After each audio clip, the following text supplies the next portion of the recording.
तुलसी में रोज जल चढ़ाने और तुलसी के पास दीपक जलाने से क्या फल मिलता है। एक बार की बात है, देवी सत्यभामा भगवान श्री कृष्ण के पास आती हैं और उनसे पूछने लगती हैं, स्वामी आप नित्य तुलसी को जल देते हैं और देवी रुक्मणी नित्य तुलसी के पास दीपक जलाती हैं, इसके पीछे क्या रहस्य है। कृपया आप मुझे तुलसी को जल देने और तुलसी के पास दीपक जलाने का महत्व सुनाइए। भगवान श्री कृष्ण कहते हैं, हे देवी सत्यभामा, तुमने अत्यंत महत्वपूर्ण प्रश्न किया है। देवी लक्ष्मी तुलसी लक्ष्मी का ही अवतार हैं। देवी तुलसी भगवान विष्णु को अत्यंत प्रिय है, इसलिए यह मुझे भी सबसे अधिक प्रिय है। मासों में कार्तिक और वनस्पतियों में मुझे तुलसी प्रिय है। जो भी मनुष्य तुलसी को जल देता है उस पर मेरी कृपा सदैव बनी रहती है। जो भी मुझे तुलसी पत्र डालकर भोग चढ़ाता है मैं उसे प्रेम से स्वीकार करता हूँ। तुलसी पत्र के बिना मैं किसी भी प्रकार का भोग स्वीकार नहीं करता हूँ। हे देवी, अब मैं तुम्हें तुलसी को जल देने और तुलसी के पास दीपक जलाने का महत्व सुनाता हूँ, इसलिए तुम इस कथा को ध्यान से सुनो। और भी स्त्री इस कथा को ध्यान से पूरा सुनती है वह सदा सुहागन रहती है, उसके घर में सुख समृद्धि आती है और दरिद्रता का नाश होता है। देवी सत्यभामा कहती हैं, हे स्वामी, मैं इस कथा को ध्यान से पूरा सुनूंगी, कृपया आप मुझसे यह कथा कहिए। तब भगवान श्री कृष्ण देवी सत्यभामा को वह कथा सुनाने लगते हैं। भगवान श्री कृष्ण कहते हैं, हे देवी, मध्य देश में श्याम शर्मा नाम का एक वेश्य अपनी पत्नी के साथ रहा करता था। वेश्य के पास किसी भी चीज की कोई कमी नहीं थी। ईश्वर की कृपा से उसके पास सब प्रकार के सुख ऐश्वर्य थे, किंतु उस वेश्य की कोई संतान नहीं थी, जिस कारण से वह सदैव ही दुखी रहा करता था। उसे वेद ने संतान प्राप्ति के लिए कई उपाय बताए। उसने दान धर्म किया, अनेक प्रकार के वैद्य भी बुलाए, उनसे नाना प्रकार के उपचार भी किया, किंतु फिर भी उसे कोई संतान नहीं हो रही थी। फिर एक दिन वह वैश्य महामुनि वशिष्ठ जी से मिलने के लिए उनके आश्रम पर जाता है। मुनि वशिष्ठ श्याम शर्मा का स्वागत करते हैं और कुशल मंगल पूछते हैं। तब वह श्याम शर्मा मुनि वशिष्ठ जी से कहता है, हे मुनिवर, मैं अत्यंत दुखी हूँ, मेरी कोई संतान नहीं है और संतान के बिना मेरा उद्धार कैसे होगा। मैंने संतान प्राप्ति के लिए अनेक उपाय भी किए, किंतु मुझे संतान नहीं हो रही है। कृपया आप ही बताइए कि मुझे किस कारण से पुत्र की प्राप्ति नहीं हो रही है। क्या मुझसे जाने अनजाने में कोई पाप हुआ है। तब मुनि वशिष्ठ जी अपनी दिव्य दृष्टि से श्याम शर्मा के पूर्व जन्म के बारे में जान लेते हैं।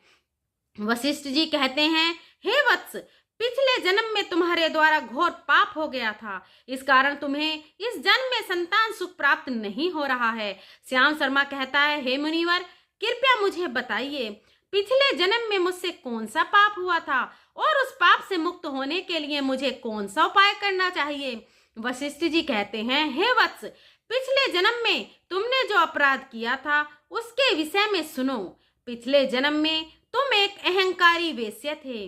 तुम्हारा जन्म धनवान कुटुंब में हुआ था, किंतु तुमने पिछले जन्म में एक गाय को अत्यंत दुख दिया था। एक दिन एक गाय भूख और प्यास से व्याकुल होकर तुम्हारे द्वार पर आई थी, किंतु तुमने उस गाय को रोटी नहीं खिलाई, ना चारा खिलाया और ना ही उसे जलपान कराया। तुमने बड़ी ही निर्दयता से उस गाय को अपमानित करके घर से निकाल दिया। उस गाय ने अभी अभी बछड़े को जन्म दिया हुआ था और भूख से व्याकुल होने के कारण वह गाय वहीं पर मूर्छित होकर गिर पड़ी और उस दिन वह अपने बछड़े को दूध नहीं पिला पाई, इसलिए उस गाय ने तुम्हें श्राप दे दिया। इस गाय के श्राप के कारण तुम्हारी ऐसी दुर्दशा हुई। उस गाय के श्राप के कारण तुमने इस जन्म में संतान नहीं हो रही है। वशिष्ठ जी की बात सुनकर उसे श्याम शर्मा को बड़ा दुख हुआ और वह स्वयं को कोसते हुए कहने लगा, हाय, मैंने ये क्या किया। एक बेचारी दुखी गौ माता की सेवा नहीं की। मैंने बहुत बड़ा अपराध किया है और उसी का दंड मुझे भोगना पड़ रहा है। श्याम शर्मा वशिष्ठ जी से कहता है, हे मुनिवर, मुझे बहुत बड़ा अपराध हो गया है। अब मैं इस पाप का प्रायश्चित कैसे करूं। कृपया आप ही मुझे मार्गदर्शन कीजिए। मैंने जो पाप किया है उससे मुक्ति का कोई तो उपाय अवश्य होगा। मैं अपना सब कुछ देकर उसे पाप का प्रायश्चित करूंगा। कृपया आप ही कोई उपाय बताएं, मुझे संतान प्राप्ति कैसे हो सकती है, क्योंकि शास्त्र कहते हैं पुत्र के बिना मनुष्य का उद्धार नहीं हो सकता। तब मुनि वशिष्ठ कहते हैं, हे वत्स, इस पाप का एक ही उपाय है, तुम पुत्र प्राप्ति के लिए पुत्रेष्ट यज्ञ करो। इसी यज्ञ के फल स्वरूप तुम्हें संतान की प्राप्ति होगी। इस यज्ञ को संपन्न करके तुम ब्राह्मण को भोजन कराओ, वस्त्र और गाय का दान करो, तभी तुम्हें इस पाप से मुक्ति मिलेगी। तब श्याम शर्मा वशिष्ठ जी को धन्यवाद देते हुए कहता है, हे मुनिवर, आपका कोटि कोटि धन्यवाद। मैं आपके कहे अनुसार अवश्य ही पुत्रेष्ट यज्ञ करूंगा और ब्राह्मणों को गायों का दान करूंगा। इतना कहकर वह श्याम शर्मा शीघ्रता से अपने घर लौट कर आता है और अपनी पत्नी को सारी हकीकत सुनाता है। फिर वे दोनों ही पुत्रेष्ट यज्ञ की तैयारी करते हैं। अनेक ऋषि मुनियों को निमंत्रण देकर वह श्याम शर्मा पुत्रेष्ट यज्ञ संपन्न करता है और उन ऋषि मुनियों तथा ब्राह्मणों को गाय का दान करता है। यज्ञ के संपन्न होने के पश्चात यज्ञ की आग से अग्निदेव प्रकट होते हैं और उस श्याम शर्मा से कहते हैं, हे श्याम शर्मा, आज तुम्हारा यज्ञ सफल हुआ है। तुमने पुत्र प्राप्ति के लिए यह यज्ञ किया था, इसलिए तुम्हें मेरी कृपा से एक पुत्र की प्राप्ति होगी। किंतु तुम्हारे पुत्र की आयु केवल 18 वर्ष की ही होगी और 18 वर्ष समाप्त हो जाने के पश्चात तुम्हारे पुत्र की मृत्यु हो जाएगी। इतना कहकर अग्निदेव अंतर ध्यान हो गए। पुत्रेष्ट यज्ञ करके और अग्निदेव से पुत्र का वरदान प्राप्त करके वह श्याम शर्मा बहुत प्रसन्न तो हुआ, किंतु उसे बड़ा दुख भी हुआ। श्याम शर्मा ने सोचा, पुत्र न होने से अच्छा है कम से कम आयु वाला पुत्र तो ठीक है। फिर वह पहले की तरह अपने कार्य में लगा रहा। कुछ ही दिनों के पश्चात उसकी पत्नी ने गर्भ धारण किया। श्याम शर्मा ने पुत्र के जन्म से पूर्व किए जाने वाले सभी संस्कार किए और फिर उसे एक अत्यंत सुंदर पुत्र की प्राप्ति हुई। वह बालक बड़ा ही तेजस्वी दिखाई पड़ रहा था। श्याम शर्मा ने पुत्र के जन्म के बाद किए जाने वाले भी सभी संस्कार किए और पुत्र को गुरुकुल में शिक्षा प्रदान की। श्याम शर्मा का पुत्र जैसे जैसे बड़ा होने लगा, श्याम शर्मा को बहुत अधिक चिंता सताने लगी। फिर जब उसका पुत्र 16 वर्ष का हुआ तो श्याम शर्मा की पत्नी ने उससे कहा, अब हमें अपने पुत्र का विवाह कर देना चाहिए, हमारा पुत्र अब विवाह के योग्य हो गया है। श्याम शर्मा ने कहा, हे प्रिय, विधि के विधान के अनुसार हमारे पुत्र की आयु केवल 18 वर्ष की है। 18 वर्ष के पश्चात हमारे पुत्र की मृत्यु हो जाएगी, इसलिए हमें इसका विवाह करके किसी कन्या के जीवन को बर्बाद नहीं करना चाहिए। वह तो 2 वर्षों बाद विधवा हो जाएगी, फिर उसे जीवन में अनेक कष्ट सहन करने पड़ेंगे। लेकिन श्याम शर्मा की पत्नी नहीं मानी, वह अपने पुत्र का विवाह होता देखना चाहती थी। श्याम शर्मा की पत्नी कहती है, हे नाथ, कुछ भी हो, मैं अपने पुत्र को अविवाहित मरते हुए नहीं देख सकती। हमारे पास किस चीज की कमी है? हमारी पुत्र वधू इस संपत्ति को प्राप्त करके सुखी जीवन जी सकती है, इसलिए अब आप संकोच न करें और हमारे पुत्र के लिए सुंदर कन्या की खोज करें। अपनी पत्नी के मन के आगे श्याम शर्मा की एक न चली और फिर वह पुत्र के विवाह के लिए मान गया। फिर उसने पास ही के नगर में रहने वाली एक अत्यंत गरीब वेश्या की पुत्री के साथ अपने पुत्र का विवाह संपन्न किया। श्याम शर्मा की बहू का नाम सुभद्रा था। वह अत्यंत गुणवान, चरित्रवान और पतिव्रता नारी थी। वह अपने पति के मृत्यु की बात को नहीं जानती थी। सुभद्रा नित्य अपने सास ससुर अपने पति की सेवा करने लगी। वह सभी के साथ बड़े प्रेम से रहती और कभी किसी की आज्ञा का उल्लंघन नहीं करती थी। उसने अपनी मधुर वाणी और कार्य कुशलता से सभी के मन को जीत लिया। इस प्रकार से 2 साल बीत गए और फिर वह समय निकट आ गया जब श्याम शर्मा के पुत्र की मृत्यु होने वाली थी। श्याम शर्मा को बड़ा भय लगने लगा। फिर एक दिन उसने अपनी बहू को बुलाया और उससे क्षमा मांगते हुए कहने लगा, हे बहू, तुम मुझे क्षमा कर देना, मैंने तुम्हारे साथ बड़ा अन्याय किया है। सुभद्रा ने कहा, हे ससुर जी, आप ऐसा क्यों कह रहे हैं? आप मुझसे क्षमा क्यों मांग रहे हैं और क्षमा मांगकर मुझे लज्जित क्यों कर रहे हैं? मैं आपसे छोटी हूँ, आपकी पुत्री के समान हूँ। कृपया आप संकोच न करते हुए आपके मन में जो भी बात है वह कहिए, मैं आपकी आज्ञा का पालन अवश्य करूंगी। फिर श्याम शर्मा कहने लगा, हे पुत्री, तुम कल्याणी हो, तुम एक महान पतिव्रता हो, किंतु मेरे पुत्र के साथ तुम्हारा विवाह होने से पूर्व मैंने तुमसे एक बात छुपाई है। हमें पुत्र की प्राप्ति पुत्रेष्ट यज्ञ के बाद हुई थी। और अग्निदेव ने हमें यह कहते हुए पुत्र प्राप्ति का आशीर्वाद दिया था कि हमारे पुत्र की आयु केवल 18 वर्ष की होगी। 18 वर्ष के बाद हमारे पुत्र की मृत्यु हो जाएगी। अपने ससुर की बात सुनकर सुभद्रा ने कहा, हे ससुर जी, बस इतनी सी बात, आप चिंता न कीजिए। मैं आपको वचन देती हूँ कि आपकी पुत्रवधू में कभी विधवा नहीं होगी। आपके पुत्र के प्राणों की रक्षा मैं करूंगी। आप बस मुझे एक दीपक, जल का घड़ा और एक गाय ला कर दीजिए। मेरे पति के प्राणों की रक्षा इन्हीं से होगी। सुभद्रा की बात सुनकर श्याम शर्मा को बड़ा आनंद हुआ और वह कहने लगा, हे बहू, जैसी तुम्हारी इच्छा, मैं तुम्हें सब चीज लाकर देता हूँ। इतना कहकर श्याम शर्मा ने अपनी बहू को वह तीनों चीज लाकर दी। फिर जब वह दिन निकट आ गया जिस दिन सुभद्रा के पति की मृत्यु होने वाली थी, उस दिन सुभद्रा ने सुबह उठते ही तुलसी को जल चढ़ाया और उसे प्रणाम करते हुए तुलसी के पौधे पर एक चुनरी बांध दी और तुलसी माता से प्रार्थना की, हे तुलसी माँ, मैं आपको चुनरी चढ़ा रही हूँ, कृपया अब मेरे ही सुहाग की रक्षा करना। फिर सुबह के समय यमराज का एक दूत श्याम शर्मा के पुत्र के प्राण लेने के लिए उसके घर आ गया। जैसे ही वह घर में प्रवेश करने लगा, अब तुलसी के पौधे ने उसे रोक दिया और कहा, हे यमदूत, इस घर में निवास करने वाली स्त्री ने मुझे चुनरी चढ़ाई है और इसलिए अब इसके सुहाग की रक्षा मैं कर रही हूँ। तुम इसके घर में प्रवेश नहीं कर सकते। इतना कहकर तुलसी ने यमराज के उस दूत को घर से जाने से रोक दिया। वह दूत भयभीत होकर सुभद्रा के पति के प्राण लिए बगैर ही यमपुरी लौट गया। यमपुरी में जाकर उसने यमराज से कहा, हे धर्मराज, मैं धरती लोक पर एक पुरुष के प्राण लेने कर गया था, किंतु तुलसी के पौधे ने मेरा रास्ता रोका। उस तुलसी के पौधे के कारण मैं घर में प्रवेश नहीं कर पा रहा हूँ। इस बात पर यमराज को बड़ा क्रोध आ गया। फिर उन्होंने अन्य दो दूतों को बुलाया और कहा, तुम अब शाम के समय सुभद्रा के पास घर जाओ। जब तुलसी का पौधा सो रहा होगा, तुम उसके पति के प्राण लेकर यमलोक आ जाओ। फिर शाम के समय यमराज के दो दूत सुभद्रा के घर की ओर निकल पड़े।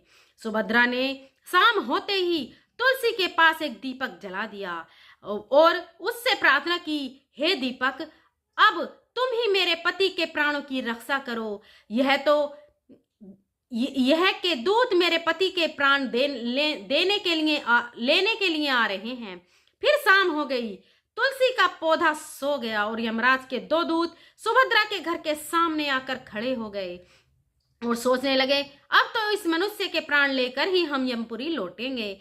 जैसे ही यम के दूत सुभद्रा के घर में प्रवेश करने लगे, तुलसी के पास लगाए हुए दीपक ने उनका रास्ता रोक दिया और कहा, हे दूतों, तुम अब इस सुभद्रा का पति के प्राण नहीं ले जा सकते। उस स्त्री ने मुझे प्रज्वलित करके उसके पति के प्राणों की रक्षा करने की प्रार्थना की है, इसलिए अब मैं उसके पति के प्राणों की रक्षा कर रहा हूँ।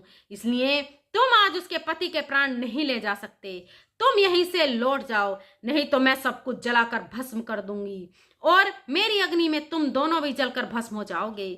उस दीपक की बात सुनकर यमराज के दोनों दूत अत्यंत भयभीत हो गए और फिर से लौटकर यमराज के पास चले गए। वहां जाकर उन्होंने यमराज को सारा वृतांत सुनाते हुए कहा, हे यमराज, आपकी आज्ञा का पालन करते हुए हम दोनों शाम के समय उस पुरुष के प्राण लेने के लिए गए थे, किंतु तुलसी के पास लगाए हुए दीपक ने हमारा रास्ता रोक दिया, इसलिए हम खाली हाथ ही लौट आए हैं। यह सुनकर यमराज को बड़ा क्रोध आ गया। फिर उन्होंने अन्य 4 दूतों को बुलाया और कहा, अब तुम सुबह उस सुभद्रा के जागने से पहले जाओ और उसके पति के प्राण लेकर आओ। यमराज की आज्ञा पाकर दूत सुबह सुभद्रा के घर की तरफ चलने लगे, लेकिन इधर सुभद्रा ने रात को ही घर के दरवाजे के सामने जल से भरा हुआ लोटा रख दिया और उससे प्रार्थना की, मेरे पति की रक्षा करना। यम के 2 दूत मेरे पति के प्राण लेने के लिए आ रहे हैं, अब आप ही मेरे सुहाग की रक्षा कर सकते हैं। इतना कहकर वह सुभद्रा सोने के लिए चली गई। इधर यम के दूत सुबह सुभद्रा के जागने से पहले ही उसके घर पहुंच गए। जैसे ही वह घर के अंदर प्रवेश करने लगे, तब उस लोटे के अंदर भरे हुए जल ने कहा, तुम रुक जाओ, अब तुम इस घर में प्रवेश नहीं कर सकते। यह घर अब मेरी सुरक्षा में है। मैं सुभद्रा के पति के प्राण तुम्हें लेकर जाने नहीं दूंगा।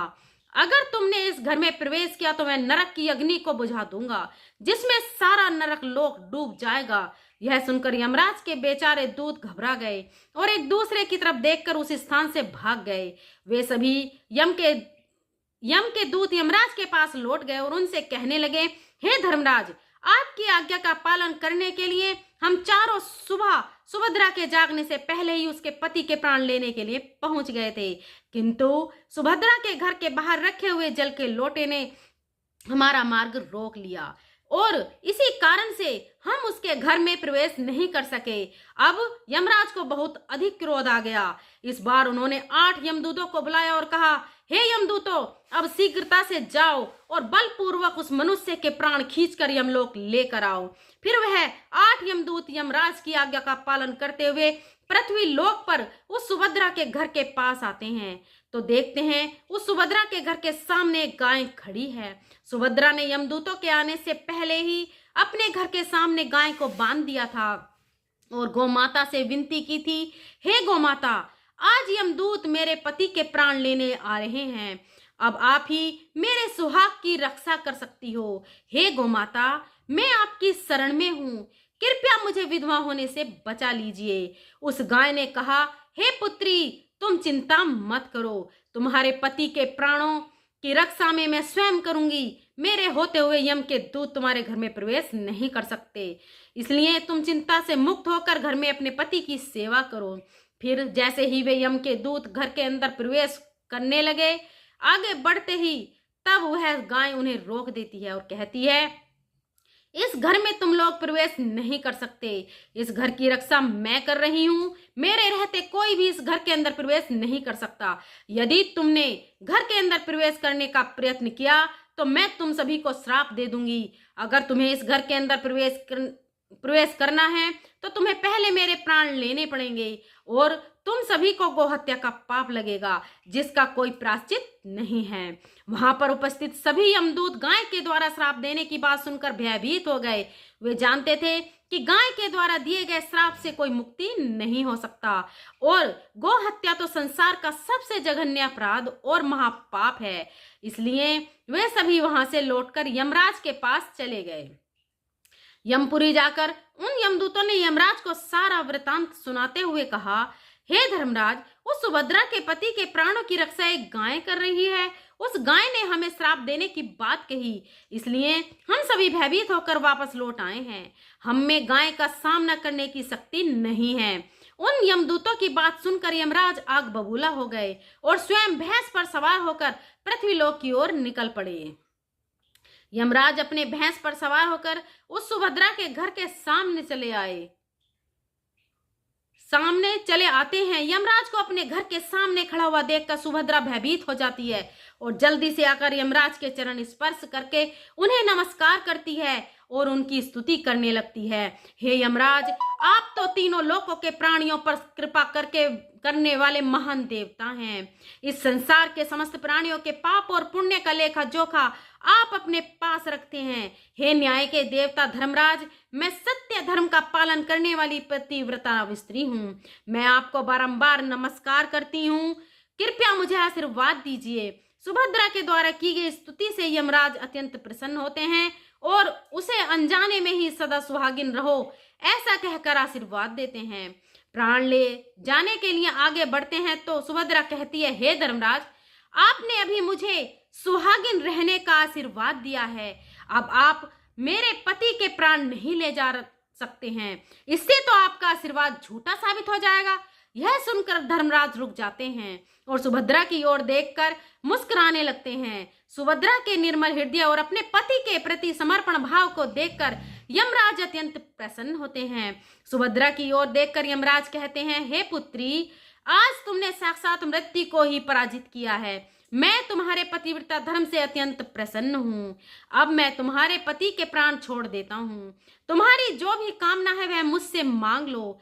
तब सुभद्रा ने कहा, हे धर्मराज, मैं अपने पति के लिए 100 वर्ष की आयु मांगती हूँ। मेरे लिए मेरे पति की भी परमेश्वर हैं। मैं अपने पति को छोड़कर जीवित नहीं रह सकती, इसलिए आप मुझे यही वरदान दीजिए। तब यमराज प्रसन्न होकर कहते हैं, तथास्तु हे कल्याणी, आज से जो भी स्त्री अपने घर के सामने तुलसी का पौधा लगाती है, तुलसी के पास शाम को दीपक जलाती है, जिस घर के सामने गाय बंधी होती है, और जो स्त्री अपने घर के सामने जल का लोटा रखती है, उसके घर कभी भी दूध प्रवेश नहीं करेंगे। इतना कहकर यमराज उस स्थान से अंतर ध्यान हो जाते हैं।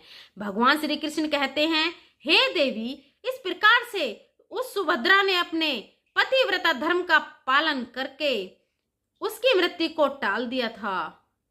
इसलिए जो भी स्त्री अपने घर के सामने तुलसी का पौधा लगाती है और रोज शाम को तुलसी के पास दीपक जलाती है, उसके घर में मृत्यु प्रवेश नहीं करती है। जिस घर के सामने गाय बंधी होती है, उस घर में कभी दुख दरिद्रता नहीं आती है। जो स्त्री अपने घर के सामने जल से भरा हुआ लोटा रखती है, उसके घर में कभी भी शोक नहीं आता है।